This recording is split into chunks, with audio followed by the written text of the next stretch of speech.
Hello, everyone, and Happy New Year, one day early. So it is a really happy new year for those people who got the news today that they are no longer on the waiting list. There was a huge jump today. Some counties, it looks like, were much bigger jumps than others, and we'll get into some of the details here as we go forward.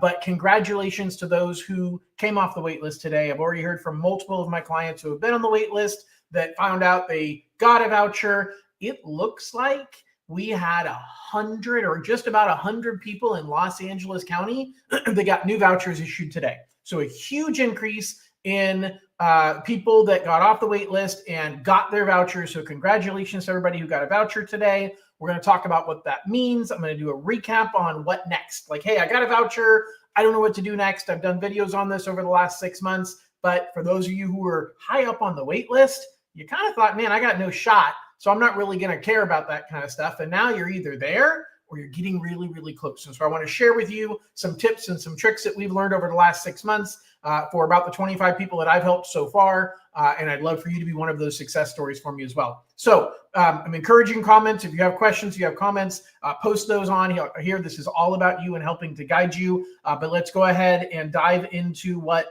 I do know, which is hundreds of vouchers were issued today. So timing was perfect. Timing is exactly what I expected, because last week on Thursday was the last day to reserve, which means on Friday they cleared out all of the people who lost their voucher, and they issue new vouchers the next business morning. So that's why vouchers came out this morning, because it was the next business morning. So what happens now? Well, if you have a voucher, you have 90 days to find a home, but guess what? The cat's out of the bag. You get one free extension. I say free as a joke. The truth is you get one extension and one extension only. So you do not have the ability to extend a second time. So you have to make sure that you are making hay while the sun is shining. I think that's what a lot of people ended up losing out on over the last 6 months. So Los Angeles County ended up being the biggest winner. By the counts that I've gotten from some of my clients, we had about 95 vouchers issued today in Los Angeles County. Now, LA County makes up what I've estimated to be 25% of the state's population.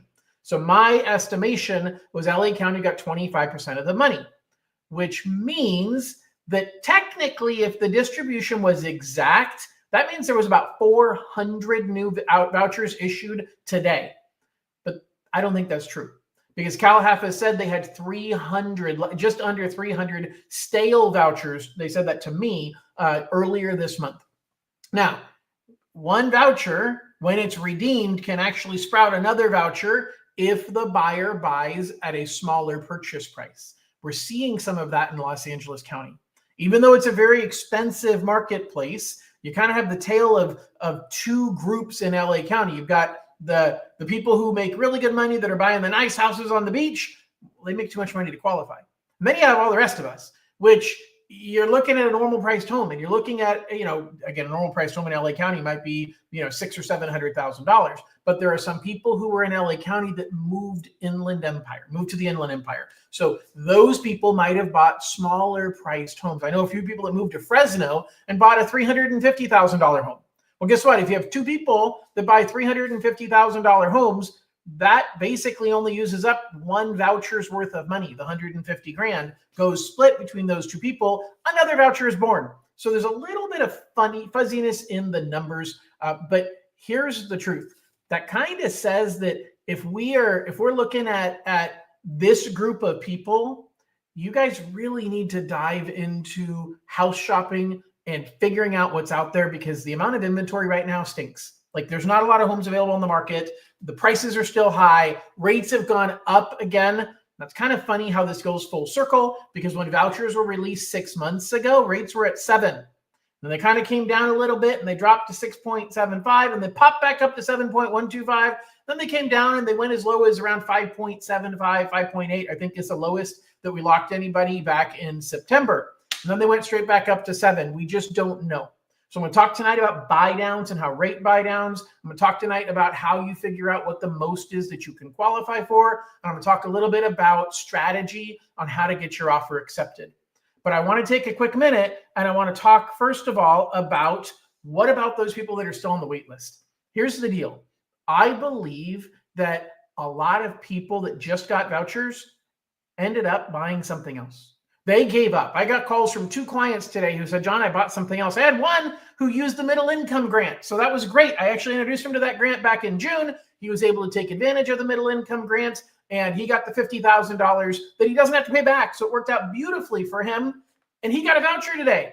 So he's got to release that voucher back, and that voucher is going to be available to somebody else. So I think we're going to see more of that. I think we're going to see people who thought they didn't have a shot. They made a change in their life. They made a change in their living situation. They moved out of state. And so we're going to see more of these vouchers fall out relatively quickly from people who say, you know what?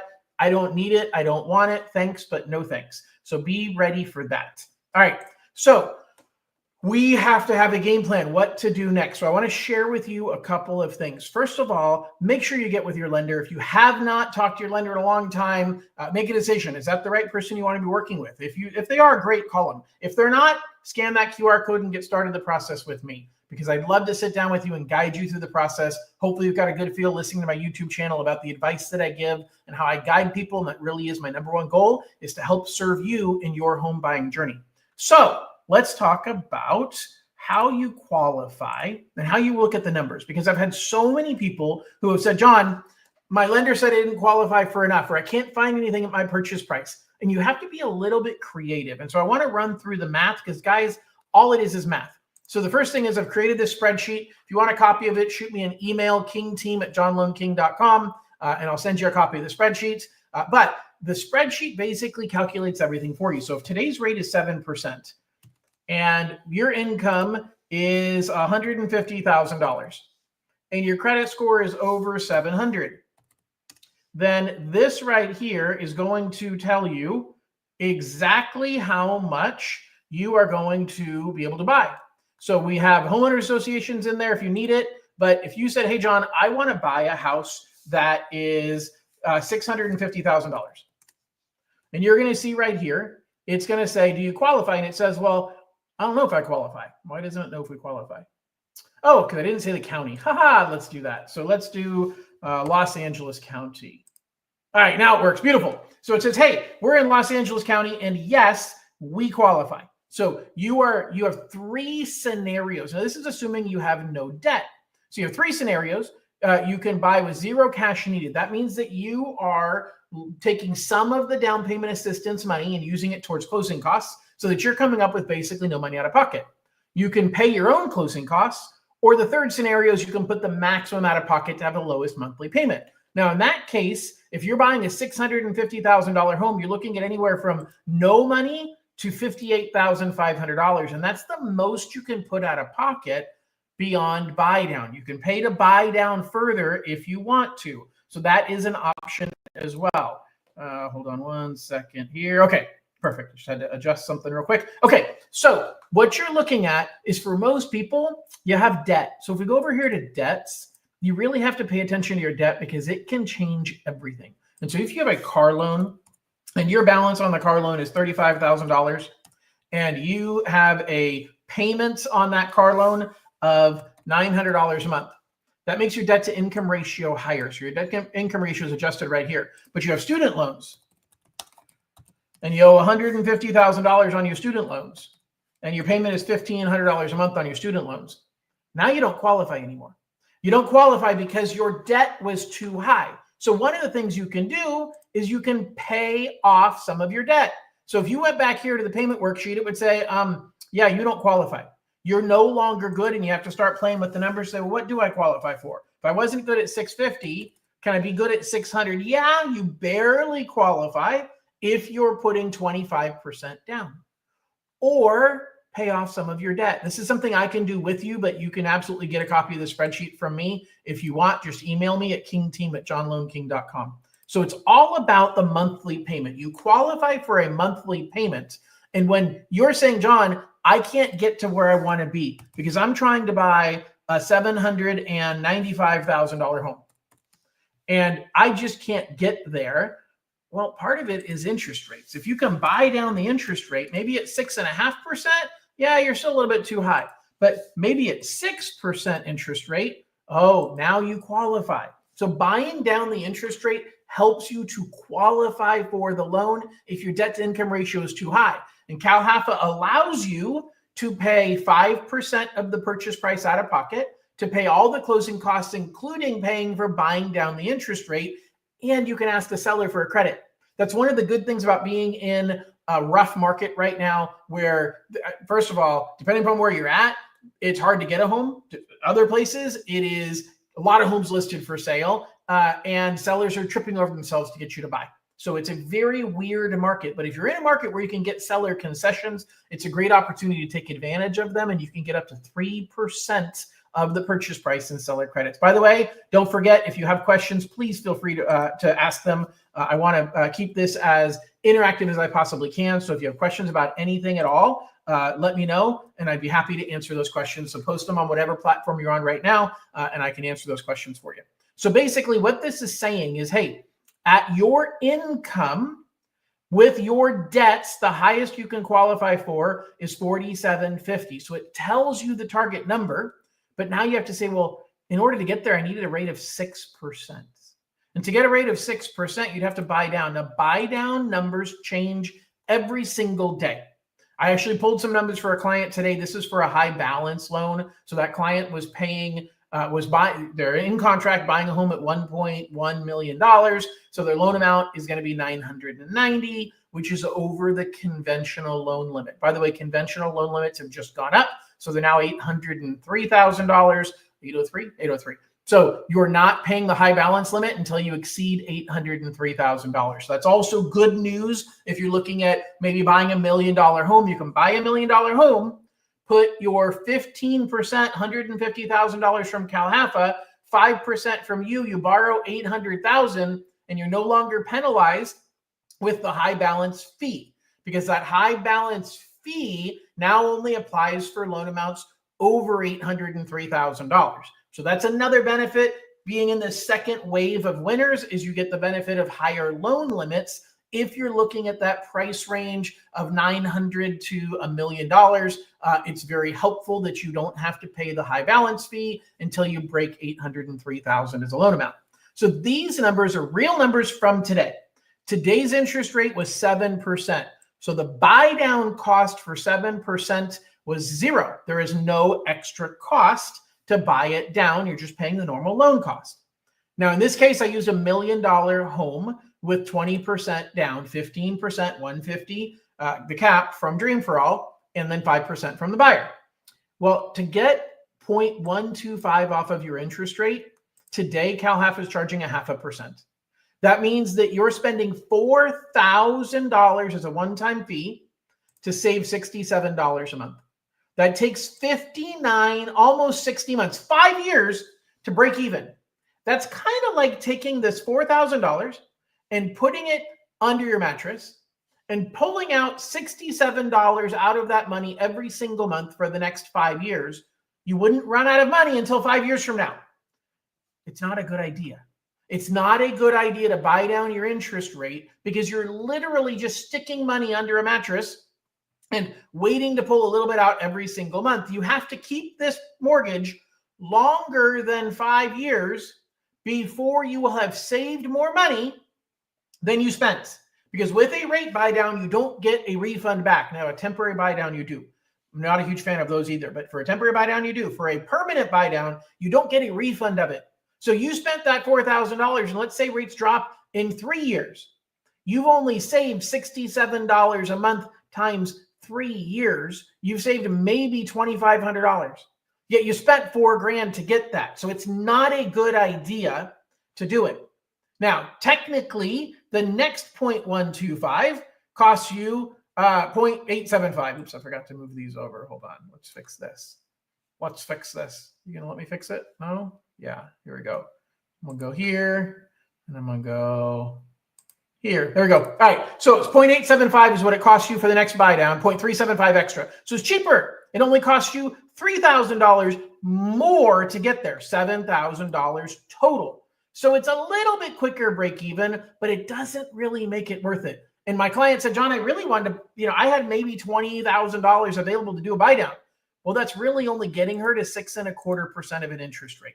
So she's spending $22,000, and she's saving what? How much is she saving in grand total? I didn't do the grand total math. So let's do this. Equals that minus that. She's saving about $400. Yeah, she's spending $22,000 to save $400 a month. That is not good math. Now, maybe you feel comfortable doing so because, hey, that payment's just a stretch, and I wish I could put more towards my down payment, but CalHFA won't let me. That's where it makes sense, because keeping your monthly budget in play is critical. When it's most important is when it's about how much you qualify for. Now, be careful here, because some people say, John, are you trying to get people to buy homes more than what they qualify for? Well, oftentimes people have more income than what you can demonstrate on paper. And so you end up in a position where your lender says you can only qualify for this much income because I can't use the rest of your earnings. I can't use that overtime because it's declining too much. Or I can't use that second job because you haven't been working there long enough. And so I've got some creative ways to look at things to help you stretch your income. So if you're in a position where your lender says, hey, I can't qualify you for as high as you want to go, give me a call. Scan that QR code over there, because I'll help you figure out ways to stretch that income. And part of stretching the income is buying down the interest rate. It's putting the extra 5% down.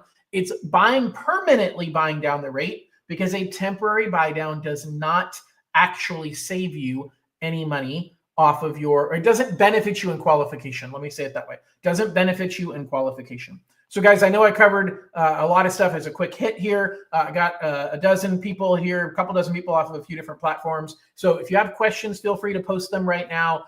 My number one goal tonight is to make it clear. If you were on the wait list, check.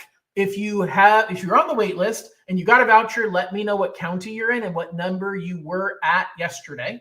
If you are still on the wait list, let me know what county you're in and how far you've moved. Because I'm trying to get a feel. LA County is the only county that I have a true feel of. Just about 100 people got vouchers. And I think we're going to see even more people in LA County getting vouchers as those 100 realize, oh, I got a voucher and I don't want it anymore. Oh, I got a voucher and I talked to my lender and I can't get the purchase price that I want. We saw a huge number of vouchers being issued in the month of July. And it was specifically from people who got their voucher at the end of June, and they realized, you know what?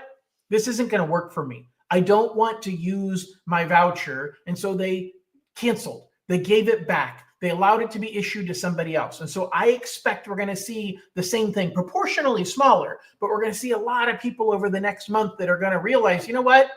This isn't what I thought it was. This isn't what I want. My credit isn't where I needed it to be. I can't qualify for what I want to qualify for. We had a lot of people, gang, who had vouchers for the last 6 months and they didn't use them. And so we have a track record right now showing that this is, although it's a great program, it's a tough time to buy a home. And there's a lot of people who are just sitting and hoping that things get better. And maybe they do. Maybe they do. I'm not a fan of hope being a strategy. We saw a lot of our friends lose out on this opportunity just because of timing and circumstances. And I don't want that to happen to you. All right. So, well, that is interesting, because I'm being told now it wasn't as, at least from these numbers, was 184 on December 15th, and now you're 150 in LA County. I heard from somebody this morning that said they were 155 in LA County, and they're now number 60. So that is interesting on how they structure that, or excuse me, how you got your numbers. You're down again 34 today, but again, maybe what I got was wrong. So Maria's asking about origination fees. So CalHFA allows a lender to charge up to 3% in origination fee. Most lenders are right around 2%. We actually have a tiered structure. I have a tiered structure on my team. So the smaller loan amounts are at 2%, up to, if you're over $1 million loan amount, you're at 1%. So it's tiered in different phases. I don't have that in front of me, but basically it's somewhere between 1 and 2%, depending upon the tier of your loan amount. I look at it like I don't need to make, the company doesn't need to earn twice as much money because you bought $1 million home compared with a $500,000 home. We do the same amount of work. I love real estate agents. I think that realtors are going through a big change right now with commission structure and how people look at commissions. But On the listing side, I do think there's a difference in how much you make on listing an expensive home compared to a cheaper home because you spend more money on listing it. But on the buy side, I don't know that you spend twice as much money or put twice as much effort into helping a buyer buy $1 million home compared to a $500,000 home. And my view is then we don't deserve to earn twice as much money. So we charge less in fee for these loans the higher your loan amount is. And I think that's fair. And I think it's appropriate. There is a lot of work that goes into them. So we're on average, again, I've seen some lenders that the cheapest I've seen across the board is 1.5%. That they say, hey, we'll just charge 1.5%. And there's some people out there who will do that.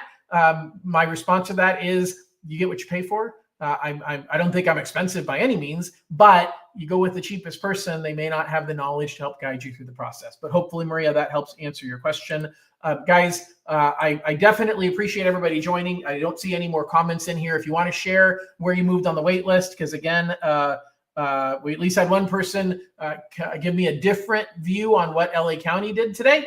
So that's important for me to kind of get a better feel for it. I've only got a few people that have given me feedback so far. So if you're watching it live or you're watching recorded, share with me what number, if you got a voucher today, what number you came down, and if you didn't get a voucher, where you're at now compared to where you were last week. Aside from that, I'll hang out for another minute in case anybody has any questions, and just say thank you, everybody, for listening. Thank you for subscribing. I want to share with you, I am in the process of launching a few new channels. One of them is about refinancing. By the way, if you have questions, I'm just doing some filler right now so that you can post your questions. But I have a channel about refinancing. You can go to the homepage of my YouTube channels, and you'll see my other channels there. The refinancing one is Can I Refi? And it's really for everybody who's a homeowner that doesn't know, how a refinance works. Maria, I see your question. I'll answer it in a second. They don't know how a refinance works. They don't know when they should refinance. They don't know what the rules are for refinancing. They've heard myths that say refinancing is bad. So that's one channel that I've launched. I'm about to launch a channel about renovating homes and how to get money to renovate homes. And so you'll see another channel coming out talking about renovations. You'll see a channel focused on buying investment properties and teaching people, this isn't out yet, but I'm about to launch it in the next 2 weeks, teaching people the ins and outs of buying investment properties and different strategies and different financing tools to build your real estate portfolio. And then finally, I'm gonna have a channel dedicated to people who are self-employed, because that's a whole different world when you're self-employed and learning how to navigate the home buying, home refinancing process. All the normal rules don't apply to you. They do, but we got to look at them in a different way when you're self-employed. So I'm launching a channel about that as well. All right. So Maria, Maria, you did say you got your voucher today. So one of our listeners, Lorenzo, is asking, where were you at on the wait list prior and what county are you in? So again, if you're listening, we got a few more people popping on. If you're on the wait list or you just got a voucher, let us know what county you're in, where you were at, and where you're at now. So Maria, what's included in the origination fee? So the origination fee is the revenue to the bank and the loan officer that is doing the loan. So if you're working with a broker, I'm not a broker, I'm a direct lender. That revenue goes to the loan officer, the bank they work for, and the bank they're brokering it to. If you are working with a direct lender, then that money goes to pay for the loan officer and pays for the support staff. It pays for the company and their revenue. The company makes, every company makes significantly less than on these loans than they would on a traditional mortgage. Because on a traditional mortgage, we get revenue every month you make your mortgage payment, we get a little bit of that money. And so we're taking a big risk, because if there was a mistake made in the approval process, then the originating bank has to buy back that entire mortgage, which means they're stuck. Now you'd say, well, John, why is that a bad thing? So what if you have my $700,000 mortgage? By the way, Maria said they're in Sacramento County. They were number 6, and now they got their voucher. All right. So you say, well, so what if you guys are stuck holding my mortgage? It's actually how do I want to say this? It's what caused the housing crash in 2007 is banks gave loans that ultimately they had to buy back, and they weren't liquid enough to be able to service those loans. And so there's a huge risk in the mortgage world that we get a little bit of money every single month, but a certain percentage of loans, there's a challenge. There's an issue with the approval and human error. Somebody made a mistake. We have to buy back that loan. We have to be able to write a check literally for the full face value of the loan. That can sink a mortgage company. And so we make very, very little money per loan, but we have a huge risk if we do something wrong. Now, on a regular loan, we at least are getting residual income over the life of the loan. On CalHFA, on down payment assistance loans, we're not getting that money. That money goes to CalHFA and it goes to Lakeview, who's the servicing company that's servicing it for CalHFA. So that's why you're paying an origination fee, where for other types of mortgages, like you could go to a credit union right now and you could get a loan with no origination fee.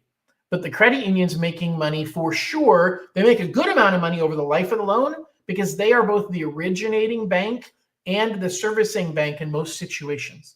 And so they're postponing when they make their money to make it over the longer term, which is great.